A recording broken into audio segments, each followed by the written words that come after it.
31/10/2007. आज छोट्या पादुका समोर ठेवल्या.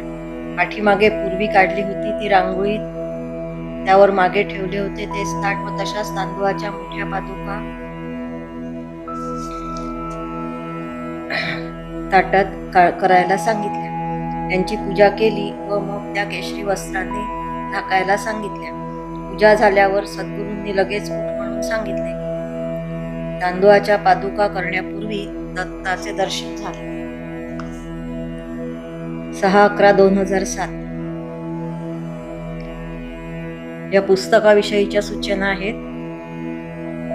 हे जे पुस्तक लिहिणं चालू होतं ते तुझं माझं चरित्र न होता साधकांसाठी आध्यात्मिक पाठशाळा व्हावं, साधकांसाठी उपयोगी व मार्गदर्शक बनावं या उद्देशाने लिहिलं जावं. भाषा ही तशीच असावी. हे संध्याला सांगितलं तेव्हा तिने म्हटलं, मला पूर्ण खात्री आहे जसे करायचे ते स्वामीच करून घेणार अशी माझी ठाम धारणा आहे. अगदी दादांनी हे संपूर्ण साहित्य मला दिल्यापासून माझी हीच भावना आहे. 12/11/2007. आज रेणुकेचा प्राणेश्वरीचा मुखवटा नीट करायला सांगितला. आज मी तुझा खूप वेळ घेणार आहे. मध्ये उठता येणार नाही. अगदी संध्या आली तरी तू उठायचे नाही इतके सांगितले. छोटी पिंड करायला सांगितली. सुपारीवर पिंड तयार केली. तिचा जप सांगितला. भस्मस्नान घालायला सांगितले. मोठी पिंड मोठ्या पादुका सावनेरला जातील तिथल्यासाठी म्हणून आधी छोट्या पादुका सांगितल्या, आता पिंड सांगितली. 13/11/2007.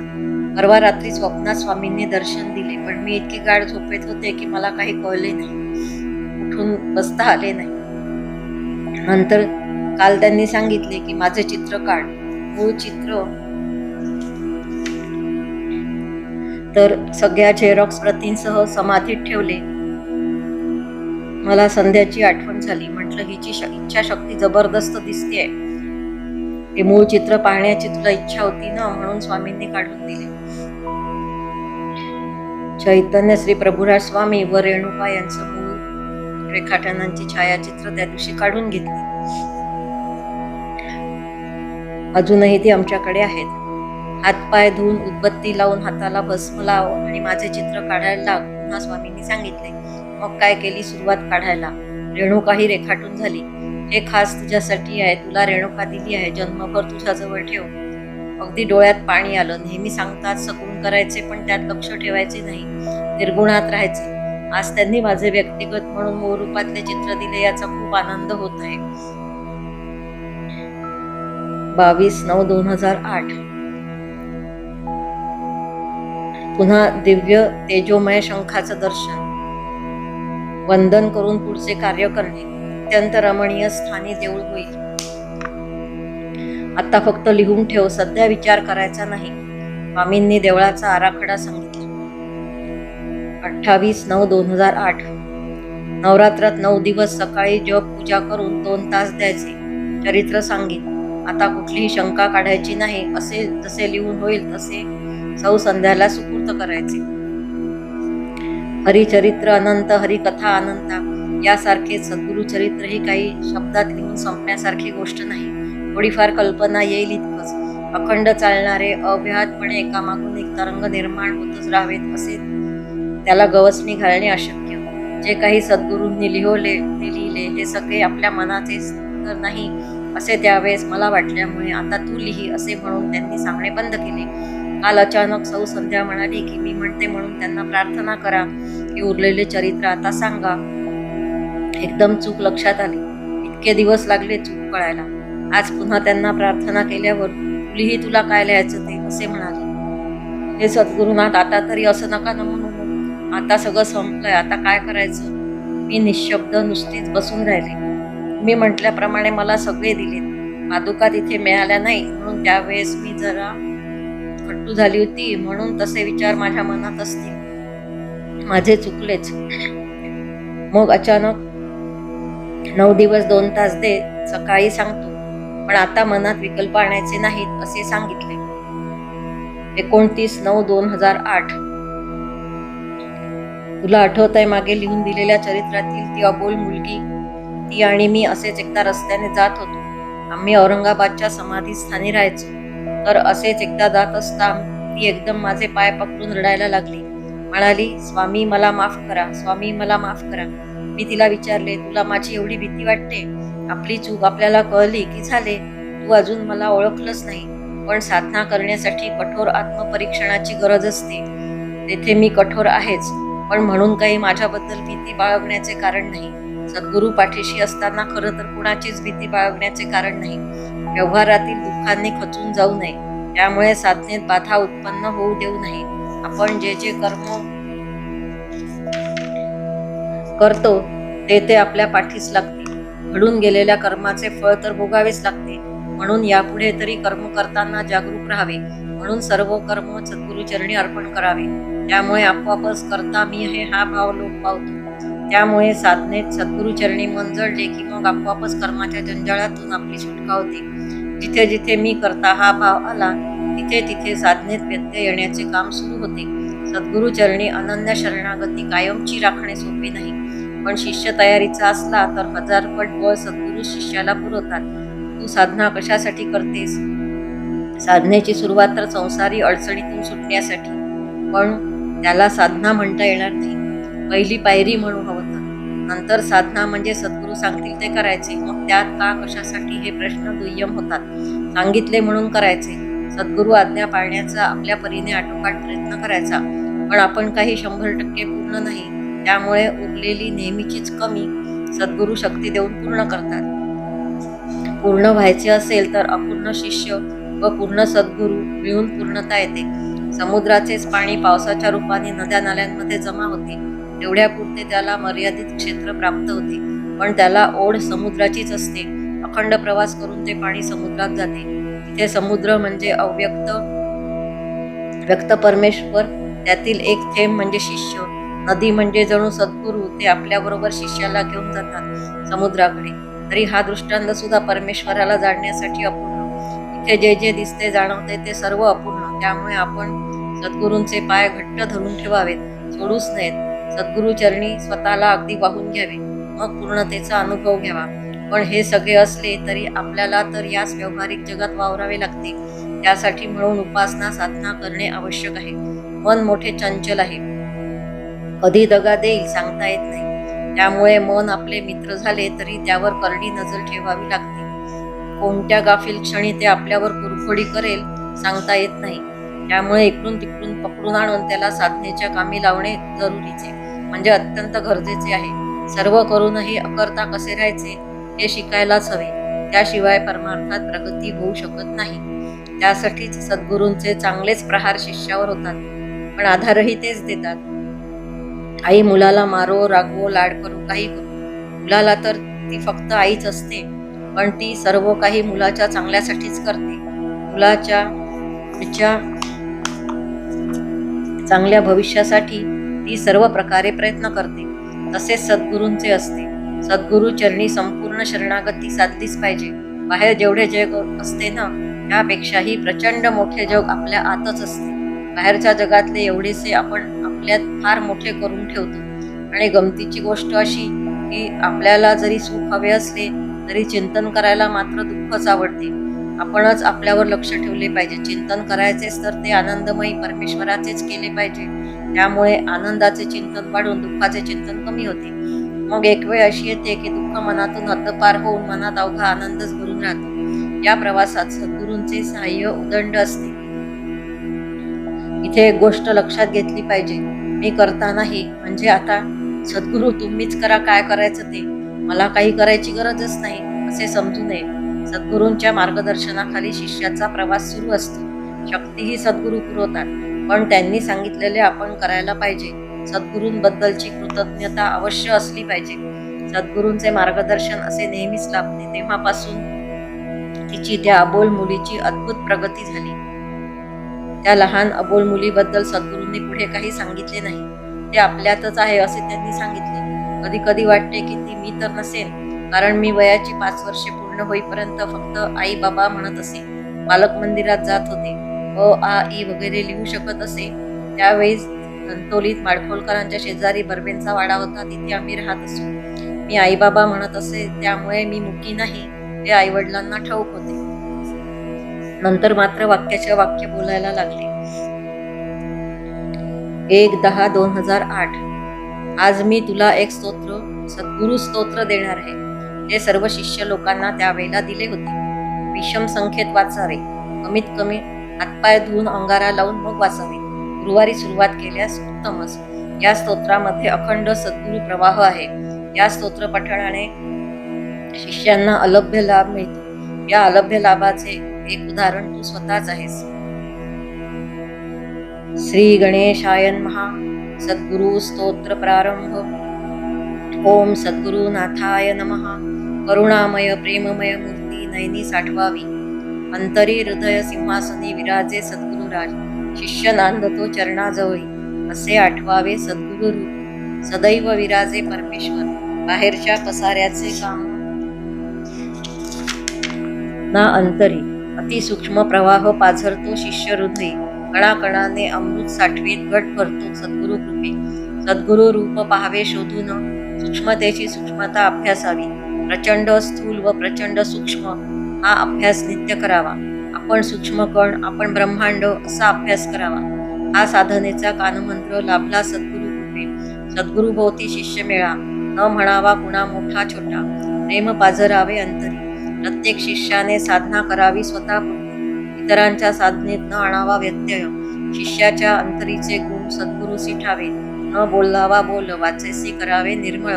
वाचा पुण्याचा संचय, वाचाच पापाचा धनी. निवडून करावे पुण्यवर्धन. पहिले ते मनशोधन, नंतर वाचा शोधन, तिसरे श्रवण शोधन. निवडून श्रवणी पडेल ते स्वीकारावे.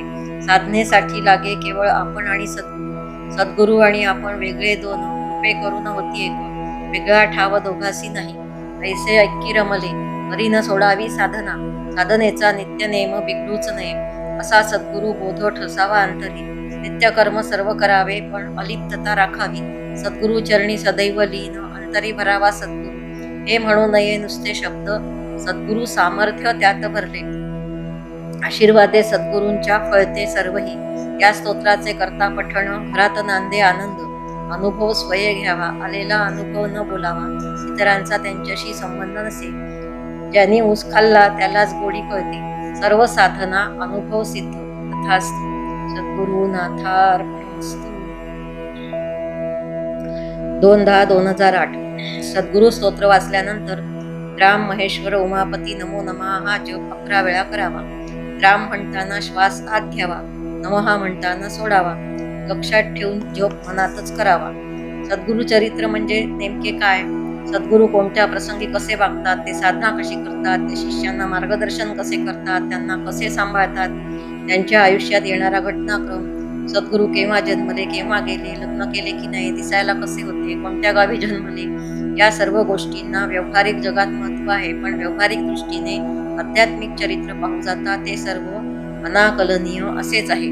व्यावहारिक जगाच्या अनुभवावर आपण सद्गुरू चरित्र तपासले तर आपण किती कमी आहोत हे लगेच लक्षात येईल. लहान मुलांनी हा मोठा झालेला शिकलेला माणूस नेमका कसा काय शिकला याचा आढावा घेण्यासारखी आहे.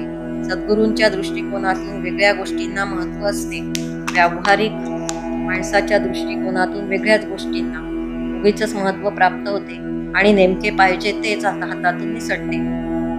सद्गुरू होऊन सद्गुरूस ओळखावे तरी सुद्धा आपण कमी पडतो असे वाटते. सामान्य माणूस ते सद्गुरूपर्यंतच्या प्रवासात विचार मंथन फारच महत्त्वाचे आहे.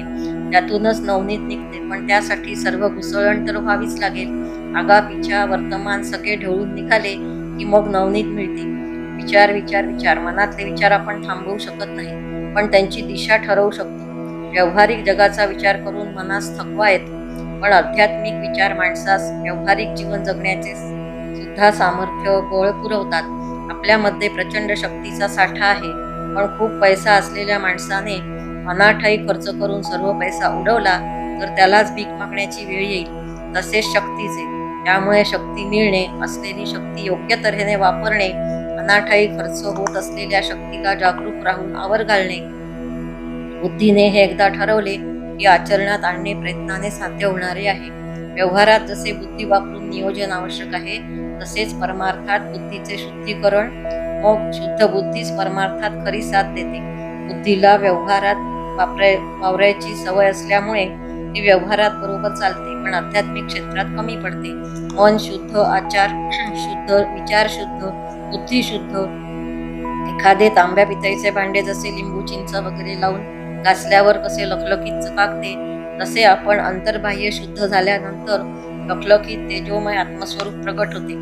सगळी आवरणं गळून पडल्यावर, अशुद्धता बाजूला झाल्यावर 100% शुद्ध आत्मस्वरूप परमात्मा स्वरूपाशी सहजरित्या ऐक्य पावते. इथे साधकाचे साधकपण संपून तो सिद्ध होतो. एवढे होऊन सुद्धा सामान्य लोकांच्या उद्धारासाठी सद्गुरू कृपा करतात, सर्व कष्ट सोसतात. आईचे कष्ट मुलाला समजत नाहीत, पण मुलांनी आईप्रती नेहमीच कृतज्ञ राहिले पाहिजे. सद्गुरू चरित्र अगाध, त्याला शब्दात कसे बांधणार?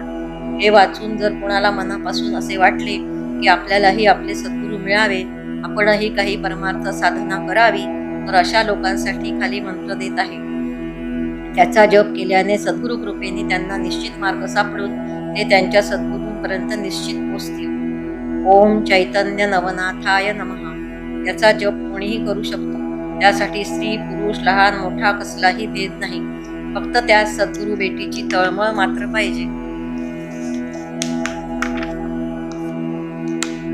3/10/2008. द्राम महेश्वर उमापती नमो नमः. यातील द्राम म्हणजे राम, महेश्वर म्हणजे शंकर आणि पार्वतीचे नाव आले पाहिजे म्हणून उमापती. शंकर रामनाम जपतात आणि राम शंकराचा जप करतात. राम भक्त आणि शिवभक्त यांचा परस्पर संबंध असा आहे. शंकराच्या कृपेशिवाय रामाची कृपा होऊ शकत नाही. नाथ संप्रदायात सद्गुरूकडून शिष्याला शिवपिंड मिळते. प्रभुराज स्वामींना जालिंदरनाथांकडून जी शिवपिंड मिळाली ती औरंगाबादला समाधीजवळ आहे, असे समजून साधना करावी. पिंडीत चैतन्य प्रकटले की मग आपली आपण साधना करावी. हे सर्व शिष्यांनी स्वतः अनुभवायचे आहे. अनुभव शिष्याला येणारच आहे. कोणाला सांगण्याचे भानगडीत पडू नये. अत्यंत विलक्षण वाटणारे अनुभव साधनेत येतात. सगळ्यांना सांगावेसे वाटतात, पण अधिकारी व्यक्तीलाच सांगावे, तर कुणालाही सांगू नयेत. कोणीच नसेल तर सद्गुरूंनाच सांगावे. म्हणजे आपण कोणाला सांगितले की आपले मन हलके होते. कोणाला तरी सांगण्याची जी उर्मी असते ती शांत होते. प्रगती झाली की शिष्याला आतून मार्गदर्शन मिळणे सुरू होते. हा सर्व अनुभव प्रत्येक शिष्याला येणे शक्य आहे. मी काही एवढा मोठा नाही असेही समजू नये. दुसऱ्याला मोठेपणा दिला की आपली सगळ्यातून सुटका झाली असेही समजू नये. प्रत्येकाला वरची पायरी चढण्याचा अधिकार आहे. प्रयत्न आपले, सद्गुरूंची कृपा मिळून काम होते. आपलाच विश्वास बसणार नाही अशा कित्येक गोष्टी घडतात, पण स्वतःच अनुभवले असल्यामुळे त्यांना खोटे म्हणणे शक्यच नसते. परमार्थात स्वतःच्या अनुभवालाच महत्त्व जास्त, कारण तो आपण नाकारू शकत नाही.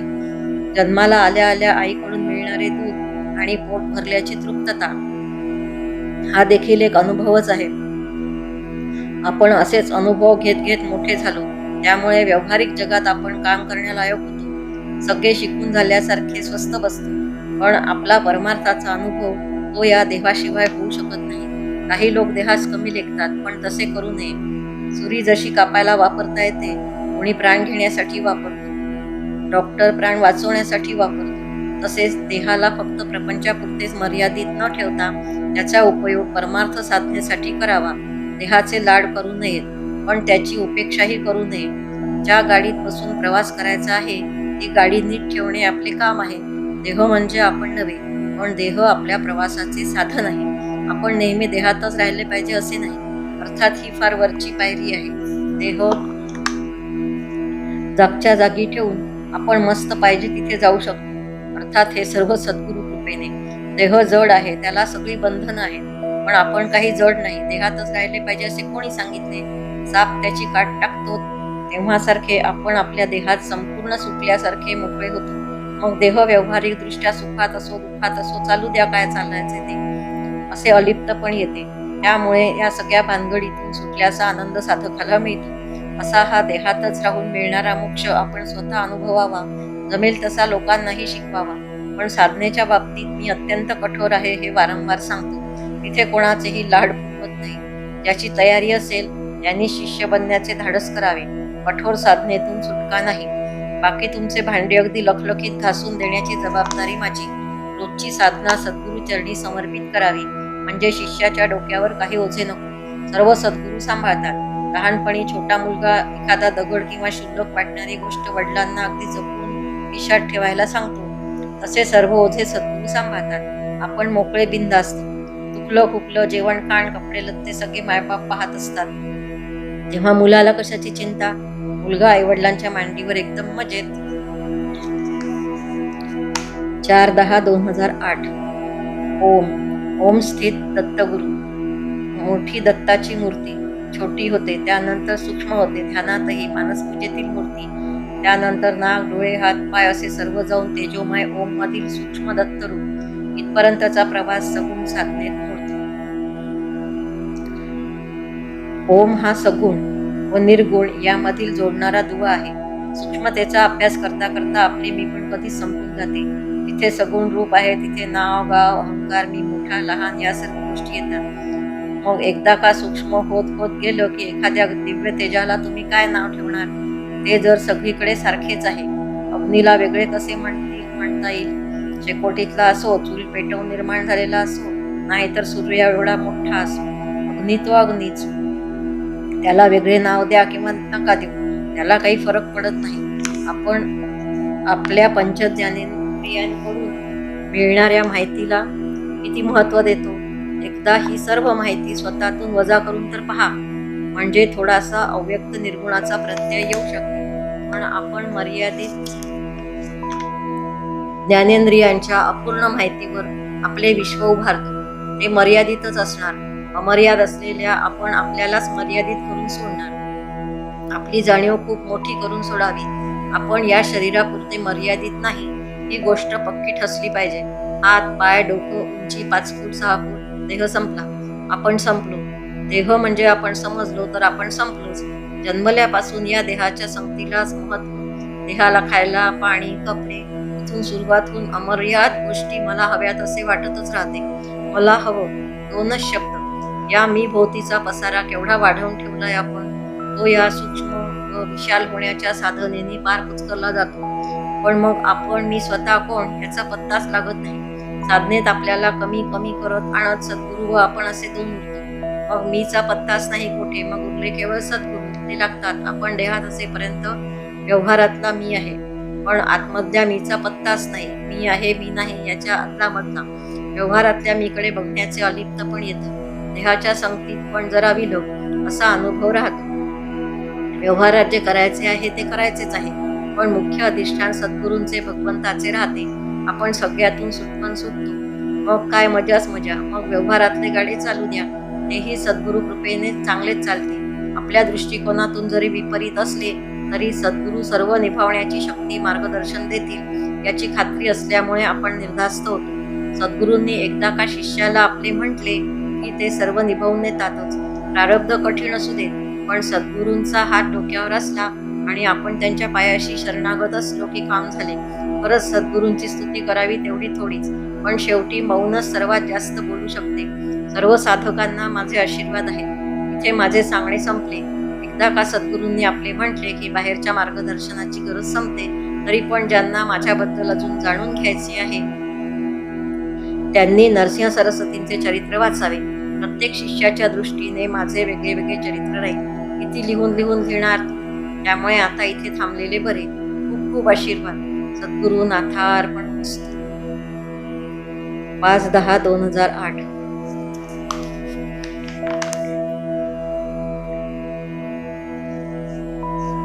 श्री गणेशाय नमः. सर्वाची सुरुवात श्री गणेशाला वंदन करून करतात. आपल्या मनातील देवतेची व्यक्तीची प्रतिमा आपणच तयार केलेली असते. ज्या दृष्टिकोनातून आपण पाहतो तशी प्रतिमा आपल्या मनात तयार होत असते. 1 2 असे 8 कोण बदलले की प्रतिमा बदलली. म्हणून कोणासही आपण पूर्ण जाणू शकत नाही. एखाद्या आध्यात्मिक उच्चतम पातळीवर एक व्यक्ती किंवा दुसरी असे निराळी न राहता तिच्या ठाई असलेले एक व्यक्तिमत्व न राहता जे एकच एक आहे जे परमात्मा स्वरूप जाणले जाते, तेव्हा बाह्य भिन्न भिन्न स्वरूप वेगळे राहण्यासाठी वावच उरत नाही. त्याचप्रमाणे या उलट पाहू जाता ज्या ज्यामध्ये म्हणून भिन्नता आहे दिसते ते सर्व नाश पावणारे असते. त्यामुळे बाह्य रूपास किती महत्त्व द्यायचे ते आपणच ठरवावे. परमात्मा सगुण आहे तर तो निर्गुण कसा, निर्गुण आहे तर सगुण कसा, हे वाद अल्पबुद्धीचे आहेत. सगुणाच्या एखाद्या शक्तीचा प्रत्यय आल्यानंतर तिलाच संपूर्ण परमेश्वर मानणे आणि आता आपली भरपूर प्रगती झाली म्हणून स्वस्थ बसणे असे मानणे घातकच ठरेल.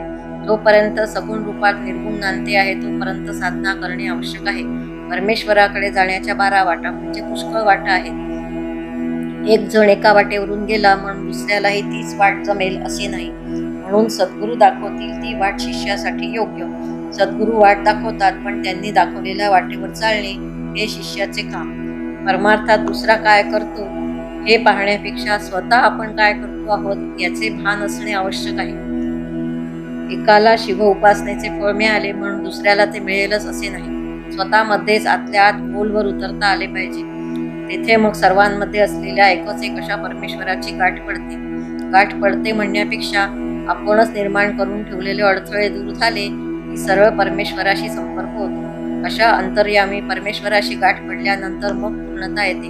काही कमी राहत नाही, काही कमी आहे असे वाटतच नाही. बापाचे हक्काचे घर मिळाल्यानंतर अनाथालयात कोण राहील सांगा बरं. आपल्याला या जगात कोणी नाही हे ज्यांना समजते, अनाथ असल्याची जाणीव होते, तेच आपल्या बापाचा शोध घेतात. एकदा का तो शोध लागला की सनाथ झाल्यावर अनाथपणाचा मागूसही राहत नाही. मग बापाच्या जोरावर तो मोठी मोठी कामे करून जातो. मग पुन्हा त्याने अनाथालयात जाऊ नये. बापाच्या घरचे आपले स्थान कायम राखावे. सद्गुरु नाथा अर्पणमस्तु. 6/10/2008. पंचभूतापासून देह बनला, त्याच देहाने आपण उरलेल्या पंचभूतांचा आस्वाद घेतो. ही एक गंमतच आहे. कच्चा माल सगळ्यांचा सारखाच आहे. शरीराच्या आतला व बाहेरचा असे त्याचे 2 गट. बाहेरच्या गटातून माल आत येतो, तसाच तो आतल्या गटातून बाहेर जातो. सदैव चालणारी प्रक्रिया आहे. अन्न, श्वास, पाणी, त्याचबरोबर बाहेरून येणारे विचार, विकार. इथे मात्र आपण गफलत करतो. काय काय अनंत गोष्टी आपण आपल्यात भरून घेतो, पण नको असलेल्या गोष्टी बाहेर टाकणे आपल्याला जमत नाही. कारण याचा आपण कधी विचारच केलेला नसतो. हे एवढे सारे ओझं घेऊन फिरत असतो की बस रे बस, नको त्या गोष्टींचा भरणा भरलेला. घरात चोरी होऊ नये, घरातील जागा सगळी सामानानेच भरून जाऊ नये, थोडी आपल्याला घरात फिरायला जागा हवी याचे भान ठेवतो. पण तसेच आपल्या मनात शुद्ध विचार यायला थोडी जागा ठेवायला नको का? किमान श्वास गुदमरून जाऊ नये एवढे तर जागरूक राहायलाच हवे. प्रचंड दबावाखाली घुसमटून जगण्यापेक्षा आनंदाने जगणे शिकायला हवे. आपण सर्व गोष्टी करतो ते आनंदासाठीच. छोट्या छोट्या सर्व करतो, पण सदैव कायमस्वरूपी आनंद मिळवण्यासाठी काही करायला हवे की नको याचा जरूर विचार करावा. माणसाला विचार करण्याची केवढी मोठी शक्ती परमेश्वराने दिली आहे.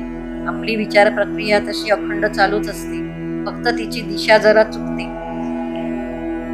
पुढे जाल पण दिशा योग्य पाहिजे, नाहीतर नुसतेच कुठेही पुढे पाऊल टाकत राहायचं आणि उलट्या दिशेने प्रवास करत राहायचं. याला कुठेतरी थांबायला हवं. 7/12/2008. ओम चैतन्य दत्तात्रेयाय नमः. राम महेश्वर उमापती नमः. ओम हिरण्यवर्णाय. आपले आपण पाहावे, नेत्र फोडून आसू पाहावे का? नेत्रातून आसू निघती म्हणून नेत्र फोडावे का? कारण आहे म्हणून कार्य आहे. कार्य पाहण्यासाठी कारण फोडावे का? म्हणजे नष्ट करावे का? अनेक कसे आले, एकातून अनेक आले. अनेक कसे आले ते पाहण्यासाठी एक नष्ट केले तर अनेक येईल कसे? अनेक नष्ट केले तर एकही नष्ट आणि एक नष्ट केले तर अनेक नष्ट.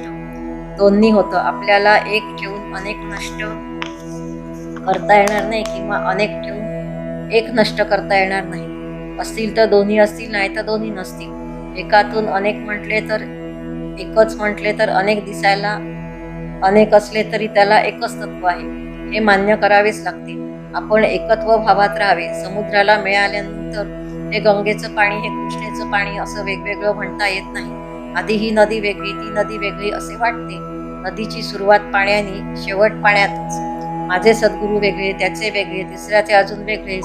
हे शिष्याच्या दृष्टीने ठीक, पण नंतर त्यांना वेगळे समजणे कसे शक्य आहे? त्यांच्यात फरक करू नये. सगळीकडे आत्मदृष्टीने पाहावे. सद्गुरूंशी मिळालेला शिष्य वेगळा व सद्गुरू वेगळा हा फरक करणे चुकीचेच. व्यावहारिक दृष्ट्या वेगळे दिसत असले तरी जे सद्गुरूपाशी तेच त्याच्या पर्यंत पोचलेल्या शिष्यापाशी. पण सद्गुरूंचे देणे म्हणून शिष्य त्याबद्दल सदैव कृतज्ञ राहतो. स्वतःचे स्थान नित्य सद्गुरूचरणी समजून सद्गुरूपदी लीन राहतो. ज्योतीने ज्योत पेटवल्यावर दोन्ही ज्योती सारख्याच तेजाने तळपतात. सद्गुरूचरणी दृढ मिठी, मग कशाची चिंता. जे करायचे आहे त्यात मीपणा अहमपणा आणू नये, म्हणजे चिंता राहणार नाही. सकळ करणे परमेश्वराचे, कार्य त्याचेच, कारणही तोच आहे. तोच आदी अनंत, सुरुवात तोच, मध्य तोच व शेवटही तोच, सर्व करता तोच. अशा रीतीने तू, मी आणि सगळेच एक. म्हणून जिथे असू तिथूनच सर्व तऱ्हेने संपर्क साधता येतो. दोन्ही हाताच्या संवेदना जशा मेंदूकडे जातात तशा सर्वांच्या अंतःकरणाच्या संवेदना एकच एक असणाऱ्या परमेश्वराकडे पोचतात. त्याच्याशी एक होऊन राहिल्यास सर्व जागच्या जागी समजते. व्यावहारिक जगात वेगळेपण दिसत असले तरी परमेश्वराशिवाय जग काही वेगळे काढता येत नाही. अंतिम सत्ता त्याचीच आहे हे लक्षात ठेवावे. जीवभाव आला की या सर्व गोष्टी वेगळ्या वाटतात, आत्मभावात एकच वाटतात. आत्मभावातच निर्विकल्प समाधीचे मूळ आहे. डाव्या हाताला काही लागलं तर उजव्या हाताने त्याला औषध लावायचे असेल तर तशी कृती करायला मेंदू अंतर्गतच सूचना देतो व त्याप्रमाणे कृती घडते. या सर्व अंतर्गत सूचना समज व त्याप्रमाणे कृती घडेल. त्यात प्रत्येक भागाचं महत्त्व असेल तरी कृती करून घेणारा कोण या मागचे रहस्य ध्यानात ठेवावे. प्रचंड कार्य करण्यास बराच वेळ लागतो. त्यासाठी धीराची आवश्यकता असते. काळाच्या पलीकडे गेलात तर गेलेला काळ काहीच वाटणार नाही. काळासही जिथे स्थिरता तेथे कोणतीच समस्या नाही, निराकरण नाही. जन्म व मृत्यू शरीराचे, त्यास काळाचा फरक पडणार, पण आत्मस्वरूप आपण आहोतच. त्यासाठी 2 महिने संपले, वर्ष झाले असे म्हणण्यास काही वावच नाही. शरीराच्या साह्याने केलेले कार्य काळाच्या अधीन, त्यात गुंतून पडू नये. कार्य फक्त हे शरीर साथ देईल तोपर्यंतच होईल. काम करणे व त्यातच गुंतून पडणे यात फरक आहे. काम आटोपले की त्यातून बाहेर पडता आलं पाहिजे. त्यासाठीच आत्मभावात राहण्याची सवय हवी, म्हणजे काहीच त्रास होत नाही. हवं आणि नको हे दोन्ही जाऊन एक प्रकारची तटस्थता येते.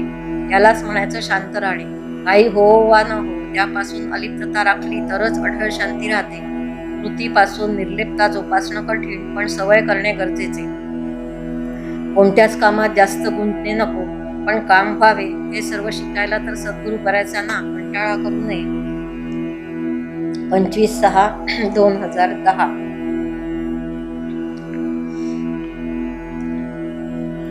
राम महेश्वर उमापती नमो नमः. हे सगळं विस्कळीत वाटतंय, कसं करावं? आपला दृष्टिकोन साधकांसाठी उपयुक्त व्हावा. हे 2 वेगवेगळ्या पातळींवरचं असं आहे. व्यावहारिक जगातील व ध्यानात जे सांगितलं ते. आपण स्वयंपाक भरपूर करतो, सगळे पदार्थ ताटात वाढायचे तर गर्दी होते. मग काही पदार्थ बाहेर वाटीत वाढतो, जे पुन्हा हवे असेल तेच वाढतो. करतो मात्र वेगवेगळे पदार्थ भरपूर, ज्याला जे घ्यायचे ते तो घेईल. दुसरा दृष्टिकोन पुनर्जन्माचा. मनोविज्ञानाच्या दृष्टिकोनातून यावरील अभ्यासात्मक विचार मांडावे. प्रत्येक ठिकाणी संदर्भ जोडूनही दाखवू नका. त्यासाठी थोडा अभ्यास वाचकांनाही करावाच लागेल असे सांगितले. 29/6/2010. राम महेश्वर उमापती नमो नमः.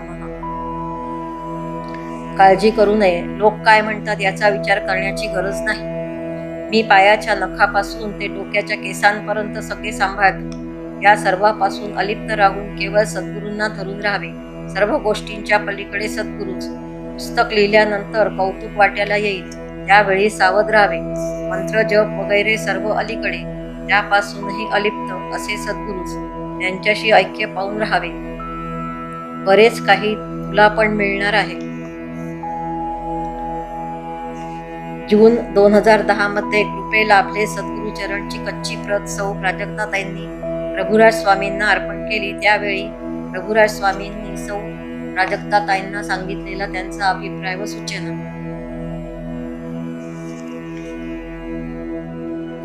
11/6/2013. राम महेश्वर उमापती नमो नमः.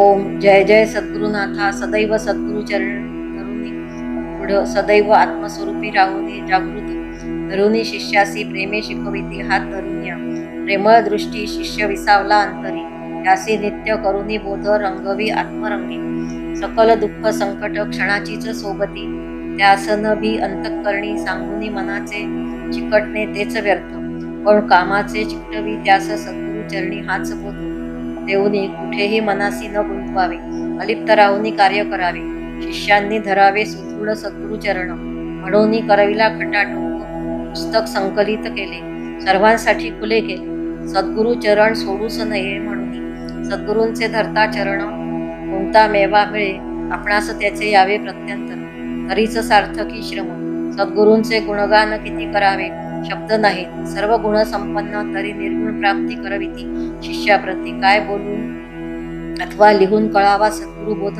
शब्दांचे सामर्थ्य नसे अनुभव यावा अंतरी म्हणून संदेह संपूर्ण नष्ट व्हावा तरी धरिता सद्गुरु पाय सकळ निवारण होई मंगल साधना मंगल सर्व निकृष्ट सर्व त्यागुण उत्तम ते निवडून सदा संगती सद्गुरु अनुभवावे अंतरी अनुभव हीच खात्री इतर सर्व व्यर्थ तरी असो सद्गुरूंसी नमन सद्गुरु कृपे सर्व पुस्तक धाडसाने छापले अविश्वास वाटला तरी सर्व काम विश्वासानेच होते अशीच राहो सद्गुरु कृपा आणि लाभ लाभो सकला सद्गुरु चरणी अर्पुनी सेवा करू साष्टांग नमन मिळे आशिष सदैव सद्गुरु ही प्रसन्न जन्मोजन्मी सेवा घडे सद्गुरु कृपे सद्गुरु नाथार्पणमस्तु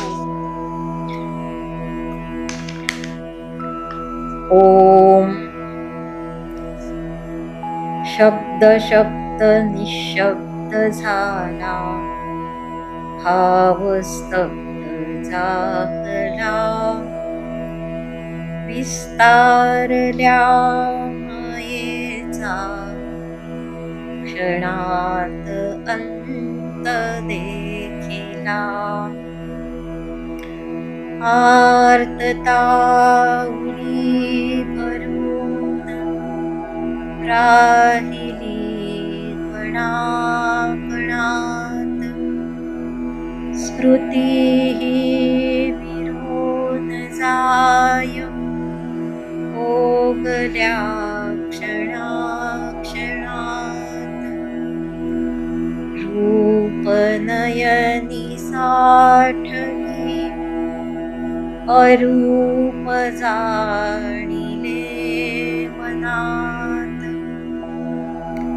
स्वार्थी कोण परमार्थी कोण कोण जाणता जनात जाणीव नेणीव सत्यता ही कशात जीव शिवते कोण कोण गुंतले गुणात सद्गुरु तोच एक